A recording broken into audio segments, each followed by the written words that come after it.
बड़ों को आदाब, नमस्कार, सत श्री अकाल, छोटों को दुआ और बहुत सारा प्यार। मेरे सभी यूट्यूब फैमिली को, मेरे सभी यूट्यूब व्यूअर्स को और जितने भी सीसी वेली हैं, उन सबको थैंक यू। एंड मैं इस वीडियो के बारे में आप सभी को आज ये बताने वाला हूँ कि बहुत सारे वेलीज़ के पास ये कन्फ्यूजन है कि अभी जैसे आप रिसेंटली देख रहे होंगे कि सीएससी के साथ जो टाई अप हुआ था बैंक बीसी के लिए, अब बैंक बीसी के साथ-साथ सीएसपी भी आपको मिलने की इसमें संभावना है। ऐसा कहा नहीं जा सकता या अभी कहीं क्लैरिफिकेशन तो है नहीं सीएसपी के लिए, बट संभावना है। तो अभी आप देख रहे हैं एचडीएफसी बैंक बीसी के लिए, जो एचडीएफसी में पहले जो भी वीएलई रजिस्टर्ड थे एज ए बीएफ यानी कि बैंकिंग फैसिलिटेटर, और जिनके पास वो डिजिटल सेवा पोर्टल से जो लोन का लिंक था एचडीएफसी लोन का, वहां से वो current account, sole proprietorship, saving accounts और आप गवर्नमेंट के एज एम्प्लॉय का सैलरी अकाउंट या किसी का गवर्नमेंट संस्था का इनकॉर्पोरेशन अकाउंट्स भी आप वहां पे खोल पा रहे थे। इस तरह से लीड वहां पे सिर्फ जनरेट किया जाता था, जो ब्रांच में कस्टमर को भेज के वहां से फाइनली प्रोसेस करा के उसका करा दिया जाता था, जिसपे हमें कुछ कमीशन मिलता था जो भी वेरीज थे। अब रही बात कि बीएफ के बाद, बैंकिंग फैसिलिटेटर के बाद, बैंकिंग जो बीसी होता है यानी कि जो बैंकिंग से रिलेटेड काम करते हैं बैंक मित्र हैं, तो बीएफ के बाद उनको एक बीसी का अलॉट होता है। तो जितने भी एचडीएफसी में जो दो से ज़्यादा, यानी मैं आपसे ये बोलूँगा कि जिन्होंने 2-4 महीने से ज़्यादा वॉक कर दिया हो, या फिर उन्होंने एक ही महीने में 10 लीड से ज़्यादा डाली हो और वो सारे लीड पॉजिटिवली कन्वर्ट हो गए हों, तो उनके पास बीएफ से बीसी का सर्टिफिकेट मिल जाता है, बिजनेस कॉरेस्पॉन्डेंट का। राइट। तो अब मैं इसके बारे में इस वीडियो में आप बने रहें, मैं आपको बहुत ही डिटेल और बारीकी से समझाने वाला हूं कि इस बार जो सीएससी की तरफ से अभी आजकल मांगा जा रहा है कि आईसीआईसी बैंक बीसी के लिए आपको एग्रीमेंट कराना पड़ेगा। राइट। तो आप एचडीएफसी में अगर काम कर रहे थे बैंक बीसी में, बैंक बीएफ में यानी बैंकिंग फैसिलिटेटर में, उसके बाद बैंक बीसी ऑटोमेटिकली अलॉट हो गया है, और कई सारे ऐसे वीएलई हैं जिन्होंने अच्छी लीड डाली थी और उनका लीड कन्वर्ट हो गया था पॉजिटिवली, यानी कि वो लीड 100% जीन्युइन थी और वो कन्वर्ट हो गई है, और वो कस्टमर जो भी, चाहे वो कंज्यूमर ड्यूरेबल लोन हो, करेंट अकाउंट हो, सेविंग अकाउंट हो, या किसी भी तरह का अगर कोई लीड डाला है तो वो लीड कन्वर्ट हो गया है, यानी कि वो लीड डन कंप्लीटली हो गया है। उसके बाद आपके लीड सारे पॉजिटिव होने के बाद आपके एचडीएफसी बैंक बीसी पे आप सभी के पास एक लिंक आया होगा, congratulation, you have appointed as a BC यानी बिजनेस कॉरेस्पॉन्डेंट। और सभी के पास जब वो लिंक पे ओपन किया जाता था तो उन लोगों के पास एक लिंक पे आपको पीडीएफ का एक फॉर्मेट मिलता था, जिसमें आपका नाम और appointment as a certified for BC, business correspondent.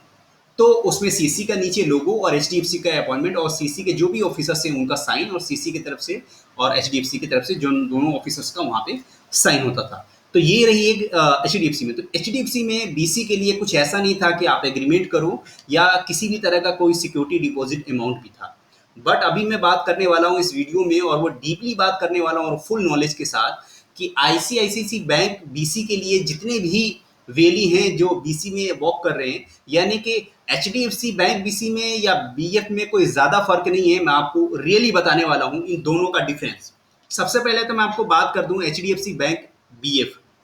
जो बीएफ होता है बैंक का यानी बिजनेस फैसिलिटेटर, तो बीएफ में और बीसी में कोई बहुत ज्यादा फर्क नहीं है, बिकॉज बीसी का इन्होंने अलॉट तो कर दिया था, बीसी का सर्टिफिकेट भी दे दिया था एचडीएफसी बैंक और सीसी ने, बट बीसी में जो वर्क होना चाहिए था वो नहीं हो पा रहा था। बीसी में सिर्फ एक ही बेनिफिट्स था, वो क्या था कि HDFC.FIG. करके एक पोर्टल दिया गया था, जिसके अंदर सिर्फ हम आधार इनेबल पेमेंट सिस्टम के माध्यम से किसी के आधार से सिर्फ अमाउंट विड्रॉ कर सकते थे, या फिर वो कस्टमर HDFC ही बैंक का कस्टमर हो और उसके HDFC अकाउंट के अंदर आधार से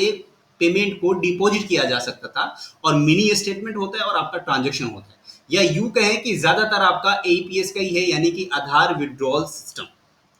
तो अगर एचडीएफसी बैंक बीसी और एचडीएफसी बिजनेस फैसिलिटेटर में इन दोनों में बस थोड़ा सा फर्क है, कुछ ज्यादा फर्क नहीं है। अगर आप बीएफ थे तो आपके पास वो फिग पोर्टल वाला नहीं मिला होगा, जिसके अंदर आप वहां से किसी भी आधार का, जैसे एचडीएफसी का बीसी पोर्टल एक अलग से था, जिसमें आपके करेंट अकाउंट ओपन होने के बाद पहले आप डिजिटल सेवा पोर्टल से एचडीएफसी लोन सर्च करेंगे और वहां पे देखेंगे एक लोन का सेक्शन होता था। ओपन करने के बाद एक लिंक ओपन होता है जिसमें सभी डिटेल्स वहाँ मेंशन होता है कि लोन प्रोडक्ट्स और आपके अकाउंट्स ओपनिंग का कुछ ऑप्शन था। तो ये बिजनेस फैसिलिटेटर में ऑप्शन एचडीएफसी में था। अगर कोई बीसी नहीं था तो सिर्फ उसको फिक पोर्टल वाला जो है वो उनको नहीं मिलता था, जिसमें आधार विड्रॉल का सिस्टम था। वो सिर्फ उन्हीं को मिला था जिनकी बीसी अलॉट हो गई थी या जो बीसी एक्टिव हो गए थे। तो ये आपका एक बहुत इंपॉर्टेंट पॉइंट था बीएफ में और बीसी में। तो बीसी में सिर्फ आपका एक ही चीज एड ऑन हो गया था एचडीएफसी बीसी के अंदर कि आप आधार एनेबल पेमेंट सिस्टम से किसी का आधार से पैसे विड्रॉ कर सकते थे, और अगर एचडीएफसी का वो कस्टमर है तो उसके अकाउंट में आधार से ही उसे डिपॉजिट किया जा सकता था, मिनी एस्टिमेट उसका देख सकते थे, और आपका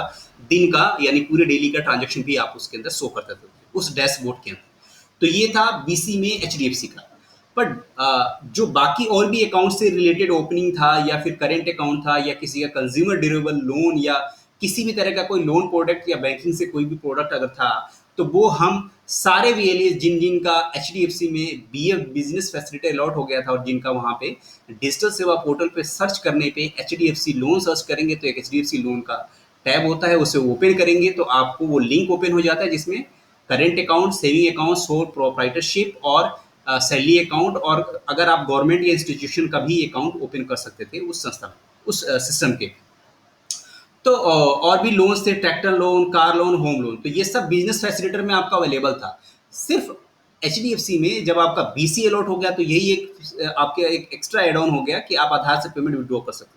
जबकि बीसी के अंदर हमारे पास और भी ऑप्शंस होने चाहिए कि अकाउंट को ओपन करें तो हम हैंड टू हैंड उसे किट दें। अकाउंट अगर किसी का ओपन किया जाए तो सारी केवाईसी जो बैंक में जाके बंदा कराता है वो सिर्फ हमारे पास होना चाहिए। बीसी का एज ये होता है। बट बीसी में कुछ खास नहीं था और उसमें किसी भी तरह का कोई एग्रीमेंट उस टाइम नहीं हुआ था सीसी से। बट अब मैं बात करने वाला हूं आपको आईसीआईसी बैंक बीसी का, जो सीसी के माध्यम से जितने भी वीएलई कनेक्टेड हैं और जिनकी आईसीआईसी बैंक बीसी का फिक पोर्टल चल रहा है। देखिए, इसमें कोई बिजनेस फैसिलिटेटर नहीं है आईसीसी में। आईसीसी में अगर आपका बीसी भी अलॉट हो गया है और आप जब bank Mitra dot C S C cloud dot in पे जब आप जाएंगे, सीसी का जो बैंक मित्र का ऑफिशियली वेबसाइट है उस पर जाकर जब आप करेंगे तो आप वहाँ डाउनलोड के ऑप्शन में, यानी कि पिछले वीडियो में आपकी डिटेल बताई गई है, तो वहाँ पे आप जब सर्च करेंगे अपना सीसी आईडी और पैन नंबर डाल के सबमिट करेंगे तो आपका जिस भी बैंक से बीसी अलॉट होगा वो वहाँ पे शो हो जाता है और उसका एक कार्ड जनरेट होगा और वहाँ पे साफ साफ लिखा होता है कि आपका किस बैंक से ये अलॉट किया गया है। अगर बैंक बीसी आप आईसीसी के हैं तो वहाँ पे आईसीसी बैंक लिखेगा, एचडीएफसी है तो एचडीएफसी लिखेगा, एक्सिस है तो एक्सिस बैंक लिखेगा, जिस भी बैंक से आप होंगे वहाँ पे शो होगा। तो इसका मतलब आपका वो बीसी उसी बैंक से अलॉट हो गया। अब ये रही बात कि आईसीसी बैंक बीसी में सिर्फ आधार एनेबल पेमेंट सिस्टम से विड्रॉ ही किया जा सकता था और कोई दूसरा ऑप्शन उसके अंदर नहीं, मिनी स्टेटमेंट है। बाकी कुछ ऐसा नहीं है कि अकाउंट ओपन कर लो, यानी कि एचडीएफसी का जो बिजनेस डिजिटल सेवा पोर्टल से जो जिस लिंक को ओपन करते थे लोन का पोर्टल, वहां से जो हम लोग बिजनेस फैसिलिटेटर में जितने बीएलई हैं जो वहां से लीड जनरेट कर पा रहे थे वो बैंक बीसी आईसीसी में ऐसा नहीं है। सिर्फ आईसीसी बैंक बीसी में अलॉट होने के बाद आपको सिर्फ एक फिक पोर्टल मिलता था जहां से आधार पेमेंट एनेबल सिस्टम था, वहां से आप उसे यूज कर सकते थे सिर्फ विड्रॉ का और मिनी स्टेटमेंट का, और दिन का पूरा ट्रांजेक्शन आप उस पर देख पाते थे। अब सीसी ने ऐसा कर दिया है कि आईसीआईसी बैंक बीसी के लिए आपको एग्रीमेंट करानी पड़ेगी। तो इस एग्रीमेंट में आपको कुछ डीपली नॉलेज है जिसे जानना आप सभी सीएससी रिलीज के लिए काफी इंपॉर्टेंट है। सो बने रहें और मैं आपको इसके बारे में कुछ मेन इंपॉर्टेंट चीजें समझाने वाला हूं। देखिए, पिछले वीडियो आप देख पाएंगे तो उसमें सारी चीजें आपको बता दिया है कि किस किस तरीके से इसको फिल करना है। बस इसके अंदर कुछ इंपॉर्टेंट पॉइंट थी जो मैं आप सभी तक शेयर करना चाहता हूं ताकि अवेयरनेस हो आप सभी सीसी के वीएलई के पास, और इस बात को हमेशा ध्यान रखें चाहे वो आप सीसी के साथ काम कर रहे हो या फिर किसी अदर फ्रेंचाइज, अदर एजेंसी या किसी दूसरे कंपनी के साथ भी कर रहे हो। बट इन फ्यूचर इन बातों का बहुत ही अच्छे से ख्याल रखना है क्योंकि ये आपका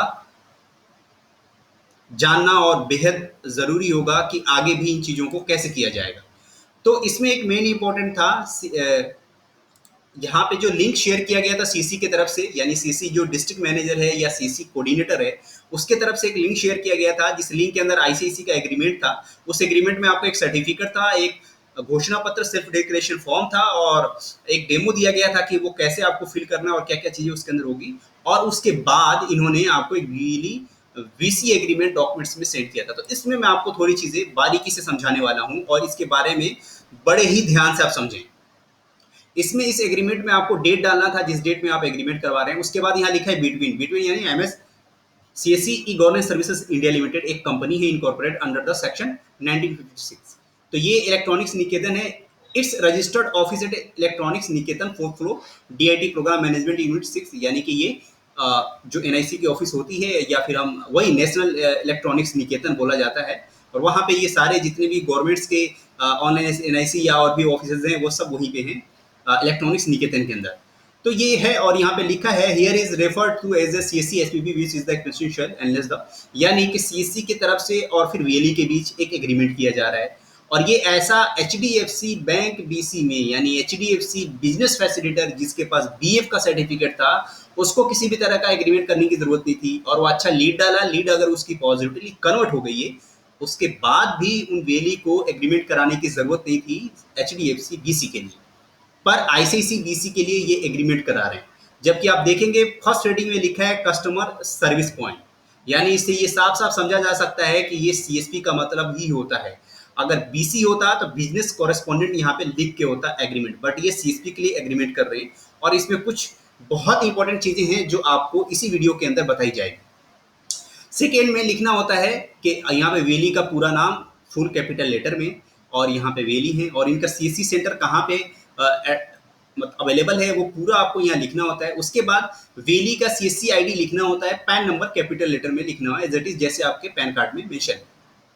उसके बाद आते हैं कुछ पॉइंट्स के बारे में। इसमें पॉइंट्स ये सब चीज़ें इसमें लिखी गई है कि आपको इस कंपनी की तरफ से किया जा रहा है, और आपको बिजनेस कॉरेस्पॉन्डेंट यहाँ पे लिखा गया है, आप देख रहे होंगे, work as corporate business correspondent यानी सीएसपी, है ना। और दूसरा बीसीए यानी या सीपीसी या सर्विस प्रोवाइडर, यानी इसमें साफ साफ लिखा है कि आपको या तो बिजनेस कॉरेस्पॉन्डेंट का ये एग्रीमेंट कराया जा रहा है, वो भी इंक्लूड रहेगा, और कस्टमर सर्विस पॉइंट सीएसपी वो भी इंक्लूड रहेगा, और आपका सीबीसी ये भी इंक्लूड रहेगा। वही सीबीसी का मतलब होता है कॉर्पोरेट बिजनेस कॉरेस्पॉन्डेंट, और बीसी का मतलब होता है बिजनेस कॉरेस्पॉन्डेंट, है ना। तो ये कुछ चीजें हैं जो इसके अंदर साफ साफ चीजें सब मेंशन करी गई हैं, और ये एग्रीमेंट उसी के तहत बनाया गया है। बट इसमें एक जो पॉइंट था, इसमें जो मेन और इम्पोर्टेंट पॉइंट वो कुछ मिस है, और उस पॉइंट को सभी वेले को अच्छे से समझना और उस पर गौर करना, और सीसी से इसका क्लैरिफिकेशन भी लेना जरूरी है, वरना आपको इन फ्यूचर कुछ नुकसान भी हो सकता है। मैं ये नहीं कहूँगा नुकसान होगा, बट अगर इस पे कुछ बातों का ख्याल रखेंगे, इसी वीडियो में बताया जाएगा, तो आप शायद इससे बच सकते हैं। अब आप यहाँ आएंगे, 4 पॉइंट जो है इसका वो है सिक्योरिटी डिपॉजिट। भाई अब आप ये सब देखें कि ये सिक्योरिटी डिपॉजिट है क्या।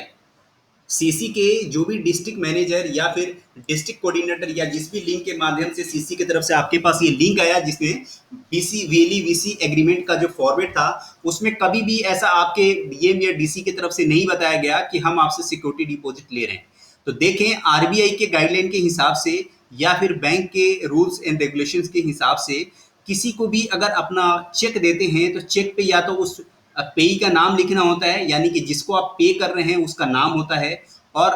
2 फॉर्मेट होते हैं, या तो आप जिसको चेक दे रहे हैं या उसका पूरा नाम होना चाहिए, अमाउंट उस पर लिखा होना चाहिए, और उस पर डेट डाल के दे होना चाहिए कि इस डेट में आप उसे क्लियर करा सकते हैं, यानी कि उसका जो भी डेट होता है उस हिसाब से।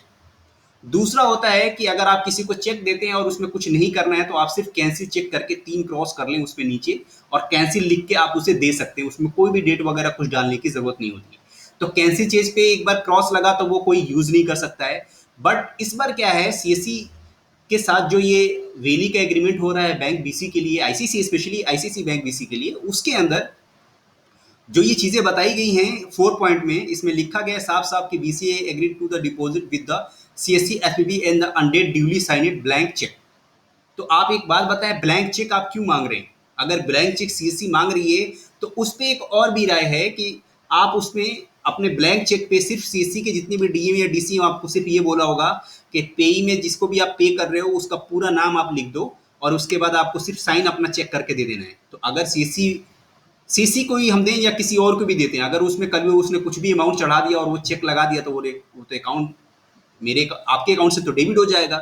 तो इस बातों का ख्याल रखना है कि यहाँ पे इस फॉर्मेट के अंदर 4 पॉइंट है जिसे सिक्योरिटी डिपॉजिट कहा जाता है। आप सभी सीसी वेली के पास आया होगा, जो भी आईसीसी बैंक बीसी से एक्टिव हैं, जिन्होंने फिग पोर्टल पे काम कर रहे हैं, जो आधार इनेबल पेमेंट सिस्टम से विड्रॉ कर रहे हैं आईसीसी बैंक बीसी, उन्हीं के लिए ये एग्रीमेंट हो रहा है। हो सकता है इन फ्यूचर की ये सीएसपी का आपको कुछ पॉइंट दे दें, यानी जैसे मिनी ब्रांच बोला जाता है, उस तरह से कुछ होने वाला है। तो इसलिए शायद ये सिक्योरिटी डिपॉजिट ले रहे हैं, बिकॉज एचडीएफसी में बीएफ या बीसी के लिए कोई डिपॉजिट नहीं लिया गया था। तो इससे ये साफ साबित होता है कि शायद इसमें ये सीएसपी दे सकें, इसलिए सिक्योरिटी डिपॉजिट। तो हाँ, सिक्योरिटी डिपॉजिट में अगर वो सिर्फ वहाँ पे आप लिखते हैं पे में जिनका नाम CSC e governance services India limited,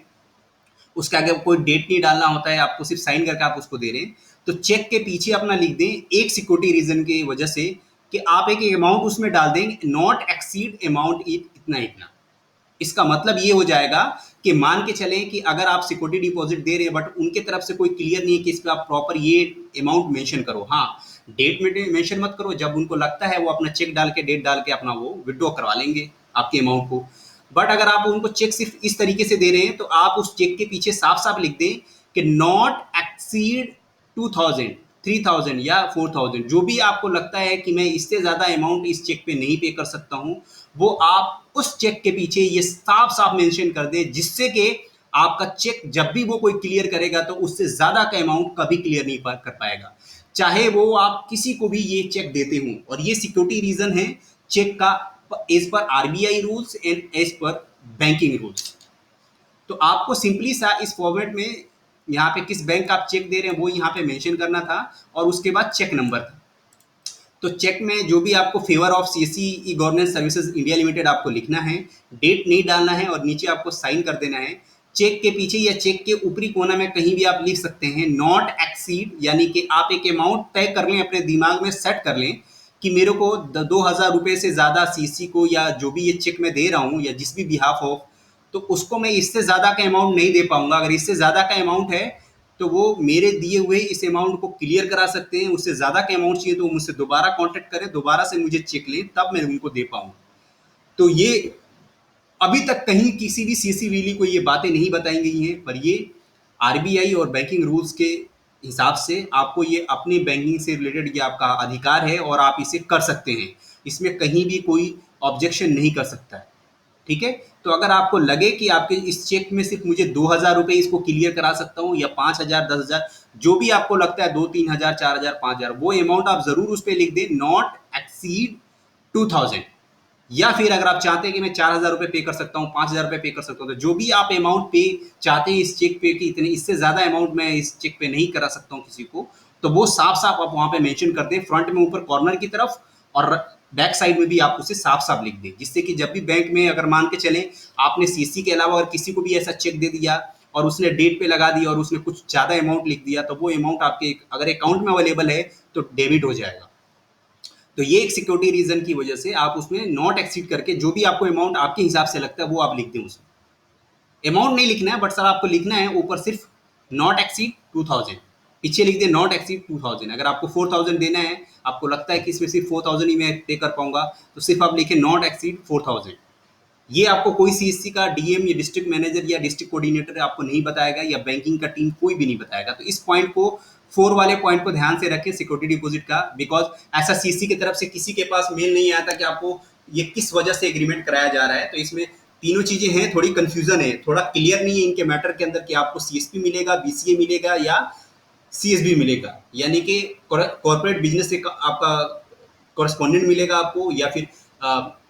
common service point मिलेगा, या फिर क्या कस्टमर सर्विस पॉइंट मिलेगा, या फिर आपको बिजनेस कॉरेस्पॉन्डेंट मिलेगा। तो अगर बिजनेस कॉरेस्पॉन्डेंट आपको बीसी मिलता है, तो बीसी तो एचडीएफसी में भी है बट उनका तो कोई एग्रीमेंट नहीं था। तो अगर आपको बीसी कुछ इस तरह से मिलता है कि आप अकाउंट भी ओपन कर पाएं, उस तरीके से नहीं जैसा कि डिजिटल सेवा पोर्टल से एचडीएफसी लोन को सेक्शन को ओपन करके लिंक को और वहां से जाकर आप लीड्स डालते, वो हम अकाउंट ओपन नहीं कर रहे हैं। जो भी रियली वर्क कर रहे हैं एचडीएफसी बीसी में, वो बीसी में सिर्फ एक ही बेनिफिट है कि आप आधार से पेमेंट विड्रॉ कर रहे हैं, और अगर एचडीएफसी में कस्टमर का अकाउंट है तो आप आधार से ही उसका पेमेंट डिपॉजिट भी कर पा रहे हैं।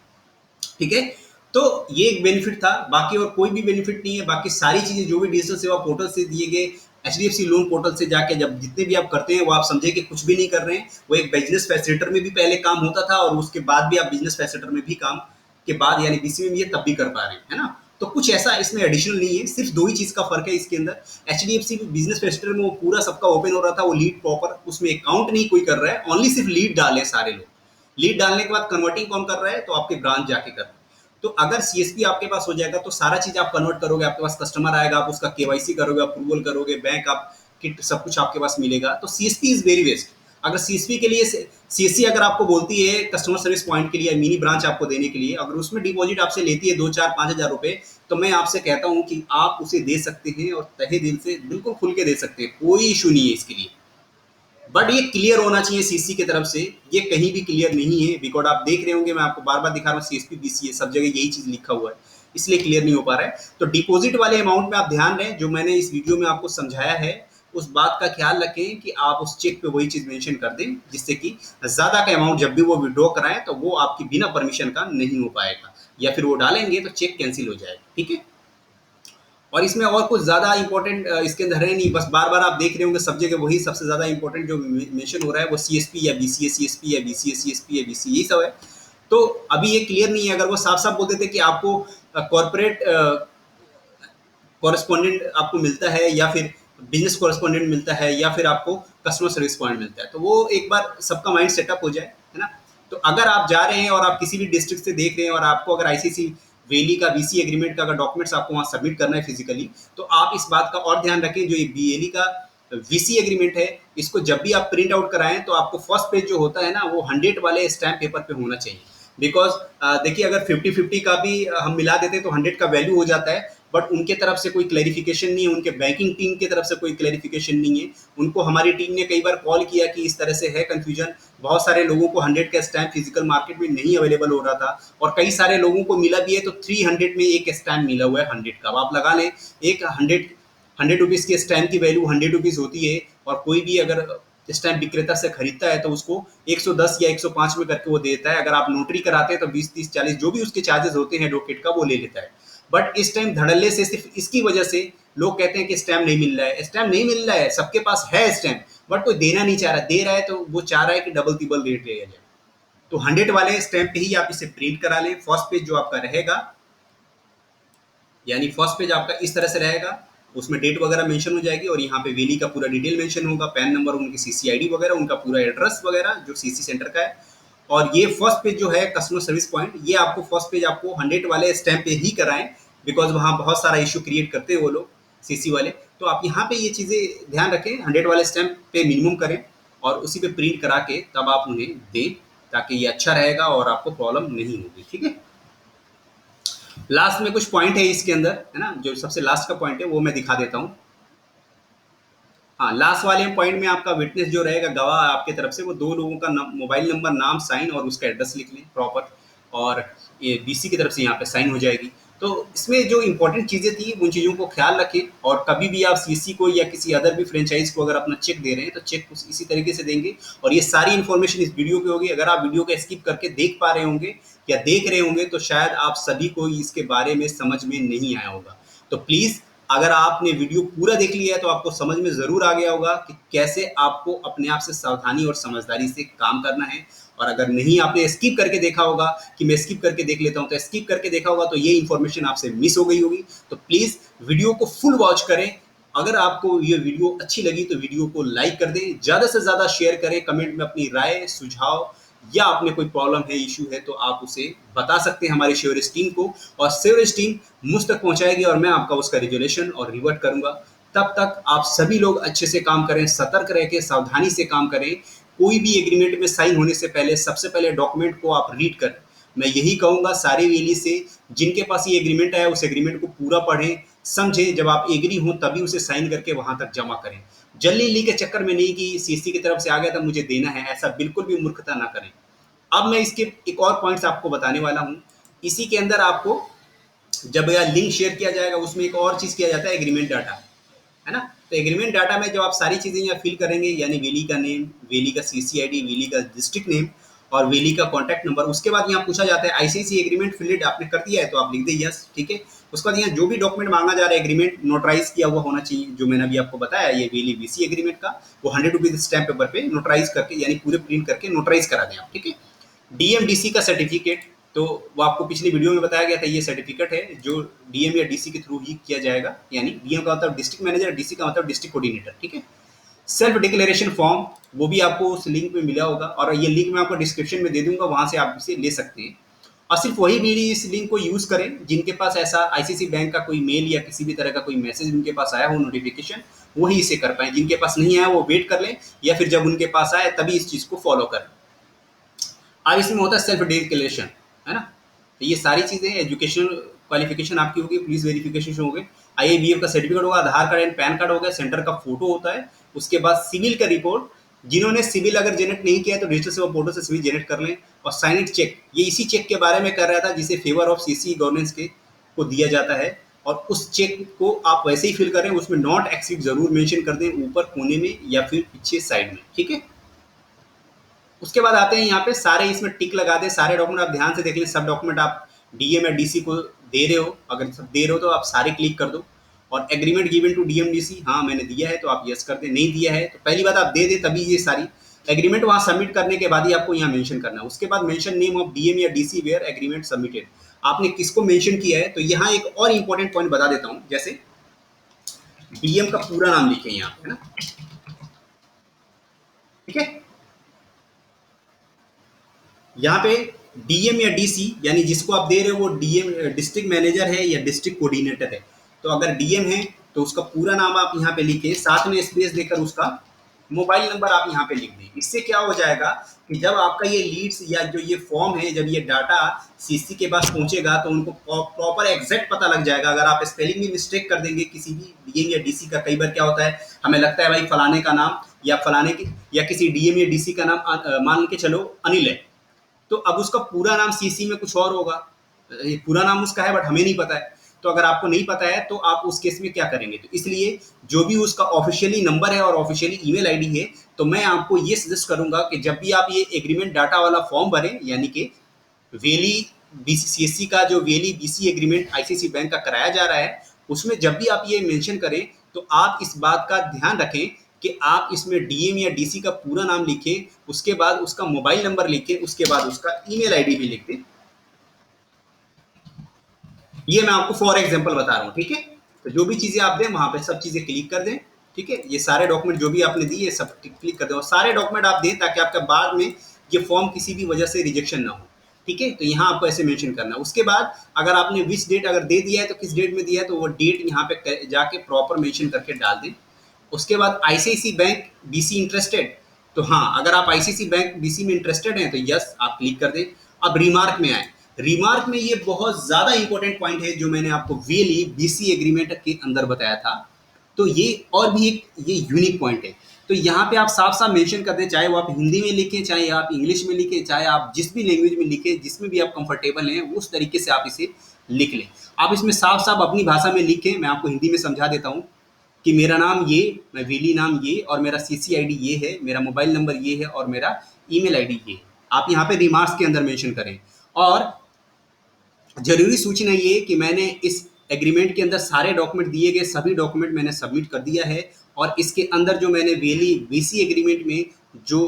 4 नंबर पॉइंट है सिक्योरिटी डिपॉजिट का, उस पर कोई चीज़ सीसी की तरफ से क्लियर नहीं है कि उस चेक में कितने का अमाउंट डालना है। सो मैंने उसमें एक्सीड का लिख दिया। अगर आपको ज़्यादा का अमाउंट चाहिए या जब भी आपको ये चेक लगाना है, जब भी सीएससी लगाएगी किसी भी वजह से, चाहे वो किसी भी वजह से, तो प्लीज़ सबसे पहले आप मुझे इस नंबर पे, इस ईमेल आईडी पे इन्फॉर्म करें। और ये मेरा सारा, इसलिए मैं कह रहा हूँ ये रिमार्क्स में इसलिए डालना ज़रूरी है कि जब आप उस चेक के अंदर एक्सीड लिख देंगे तो उनके पास जाएगा तो शायद हो सकता है एक आध बार वो बोले कि यार इस बंदे ने क्यों ऐसा किया हुआ है। तो ये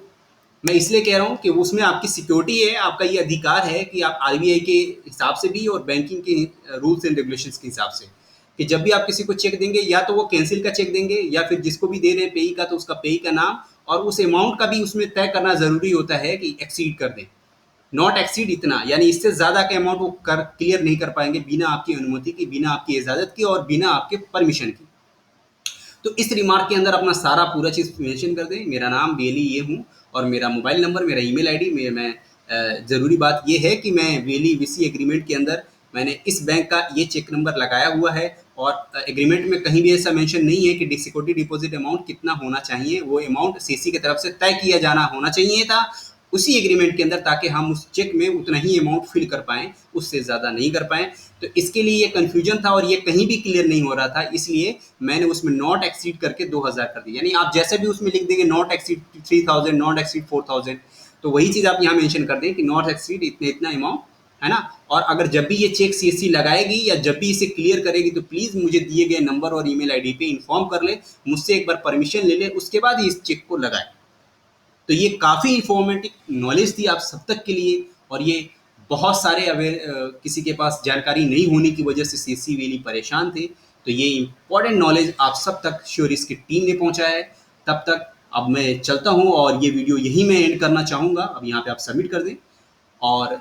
कोई भी अगर एग्रीमेंट या कुछ होता है तो उसे सबसे पहले वैल्यू को पढ़ना चाहिए, समझना चाहिए, उसके बाद उस पर कोई निर्णय लेना चाहिए। ऐसा नहीं कि सीएससी या किसी भी कंपनी की तरफ से, मैं सिर्फ सीएससी की बात नहीं कर रहा हूँ, किसी भी कंपनी से अगर आपको एग्रीमेंट आया तो सबसे पहले ज़रूरी है कि आप उसको पढ़ें, समझें उसके क्या क्या मैटर्स हैं। अगर आपको लगता है और जहाँ कुछ लगता है कि ये चीज़ें हैं तो आप अपने ज़रूर उस सर्विस प्रोवाइडर से या जिस भी एग्रीमेंटर से पार्टी से करा रहे हैं उस पार्टी से कंफर्म करना ज़रूरी है।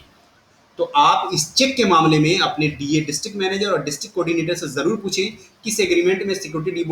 डिपॉजिट 4 नंबर पॉइंट तो है, बट कितना डिपॉजिट अमाउंट है वो नहीं है, इसलिए हम इस चेक पे लिखेंगे एक्सीड, क्योंकि आपके तरफ से कोई क्लियर नहीं है तो मेरे तरफ से एक लिमिट सेट करनी पड़ेगी ताकि आप मेरे अकाउंट से ज्यादा का अमाउंट विड्रॉ ना कर पाओ। ये इंफॉर्मेटिव नॉलेज काफ़ी आप सबके लिए हेल्पफुल हुई है। प्लीज़ नए चैनल पे नए हैं तो चैनल को सब्सक्राइब कर दें, अगर आपको वीडियो अच्छी लगी तो लाइक कर दें, शेयर कर दें, सब्सक्राइब कर लें और ज़्यादा से ज़्यादा शेयर करें। बाय बाय, टेक केयर, और बने रहें इस चैनल पे आने वाले और भी बहुत सारी इंफॉर्मेटिव नॉलेज के लिए।